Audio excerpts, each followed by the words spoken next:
ఇప్పుడు no cost cough syrup తో 60 రూపాయల విలువ గల ఇన్హేలర్ పూర్తిగా ఉచితం. దెబ్బకి దగ్గు జలుబు మాయం. మొంతా తుఫాన్ ప్రభావం ఆంధ్రప్రదేశ్పై బలంగా కనిపిస్తోంది. పలు ప్రాంతాల్లో ఈదురుగాలులతో వర్షాలు కురుస్తున్నాయి. వర్షాలు గాలుల తీవ్రత కారణంగా రాష్ట్ర విపత్తుల నిర్వహణ సంస్థ అప్రమత్తమైంది.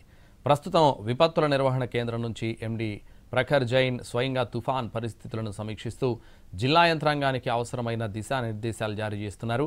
తుఫాన్ తీవ్రత మరింత పెరుగుతున్నందున అత్యవసరమైతే తప్ప ఎవరూ బయటకు వెళ్లరాదని విపత్తుల నిర్వహణ సంస్థ హెచ్చరికలు జారీ చేసింది. తీర ప్రాంతాల దగ్గర నుంచి తుఫాన్ తీరాన్ని తాకే సమయంలో గాలులు తీవ్రంగా వీచే అవకాశం ఉందని అధికారులు చెబుతున్నారు. ఏపీలో తుఫాన్ పరిస్థితులపై విపత్తుల నిర్వహణ సంస్థ ఎండీ ప్రఖర్ జైన్తో మా ప్రతినిధి వినయ్ ఫేస్ టు ఫేస్. ఆంధ్రప్రదేశ్లో తుఫాను సివియర్గా మారుతా ఉంది. రాష్ట్రంలో పలు ప్రాంతాల్లో భారీ ఎదురుగాలతో వర్షాలు కూడా స్టార్ట్ అయినాయి. విపత్తుల నిర్వహణ సంస్థ నుంచి మినిట్ టు మినిట్ మానిటరింగ్ చేస్తూ ఉన్నారు. మొత్తం అన్ని శాఖల విభాగాలతో కూడా కోఆర్డినేట్ చేసుకున్నారు. ప్రస్తుతం మనతో పాటు సైక్లోన్ ఎఫెక్ట్ ఏ విధంగా ఉండబోతుంది, ఎటువంటి జాగ్రత్తలు తీసుకున్నారు, ఇదే అంశంపై మనతో మాట్లాడేందుకు విపత్తుల నిర్వహణ సంస్థ ఎండీ ప్రఖర్ జైన్ ఉన్నారు. ఆయన మరుసలు తెలుసుకుందాం. సార్ చెప్పండి సార్, నిన్నటి నుంచి తుఫాన్కి సంబంధించి ఇలా క్లియర్గా మానిటరింగ్ చేస్తూ ఉన్నారు. సైక్లోన్ స్టేటస్ ఏంటి సార్?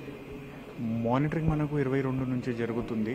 సైక్లోన్ స్టేటస్ ఏంటంటే ఇప్పుడు కాకినాడ కోస్ట్తో 540 కిలోమీటర్ దూరంగా ఉంది. 28th రేపు నైట్ దాకా రీచ్ అయ్యి ల్యాండ్ ఫాల్ కూడా మనకు వెస్ట్ గోదావరి, కాకినాడ, అమలాపురం ఇటువైపు ఉంటుంది. దాని తర్వాత ఇంకా పై వెళ్ళి డిసిపేట్ అయిపోతుంది. స్పీడ్ 80 to 100 km/h అలా ఉండొచ్చు. అది కాకుండా మనకు heavy rainfalls, extremely heavy rainfalls ఖచ్చితంగా ఉన్నాయి. సో అన్ని central Krishna basin, central coastal AP జిల్లాలు అన్నిట్లో ఎక్స్ట్రీమ్లీ హెవీ రెయిన్ఫాల్ ఉంటుంది. సార్, అంటే డిజాస్టర్ మేనేజ్మెంట్ నుంచి చాలా హై అలర్ట్స్ ఇస్తా ఉన్నారు. సో నిజంగా ఈ తుఫాను ప్రభావం అంత ఉండబోతుందా? ఈ అప్డేట్ చూసి ప్రజలందరూ కూడా ప్యానిక్ అవుతున్నారు. దీనిపైన ఏం చెప్తారు? దీంట్లో ప్యానిక్ ఉండడానికి అంత అవకాశం లేదు. మామూలుగా మీరు ప్రికాషన్ ఫాలో చేస్తే అంత ఎఫెక్ట్ మీకు కనపడట్లేదు. తుఫాన్ ఉన్నప్పుడు ఖచ్చితంగా ఇంటి లోపల ఉండాలి, సెక్యూర్గా ఉండాలి. కొన్ని చోట్ల మన ప్రభుత్వం తరఫున ఫంక్షనరీస్ వచ్చేసి, ఆఫీసర్స్ వచ్చేసి మీకు రిలీఫ్ షెల్టర్స్కి తీసుకువెళ్తారు. సెక్యూర్డ్ హౌసెస్లో అంత పెద్ద మాట లేదు, పక్క హౌసెస్లో అంత పెద్ద మాట లేదు. కానీ కచ్చా హౌసెస్ ఉన్నప్పుడు, హట్స్ ఉన్నప్పుడు, లేకపోతే కొంచెం లంక గ్రామాల్లో, లో లయింగ్ ఏరియాస్లో ఇక్కడే ఎఫెక్ట్ ఉంటుంది. దానివల్ల అక్కడ నుంచి మన వాళ్ళు షిఫ్ట్ చేసి రిలీఫ్ షెల్టర్స్కి తీసుకువెళ్తున్నారు. సార్, అంటే పర్టికులర్గా ఈ తుఫాన్కి సంబంధించి ఏమైనా ఎఫెక్టెడ్ ఏరియాస్ ఐడెంటిఫై చేశారా?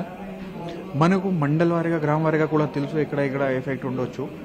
అదే అంటే మనకు ముఖ్యంగా నెల్లూరు నుంచి కాకినాడ వైపు దాకా ఉంటుంది.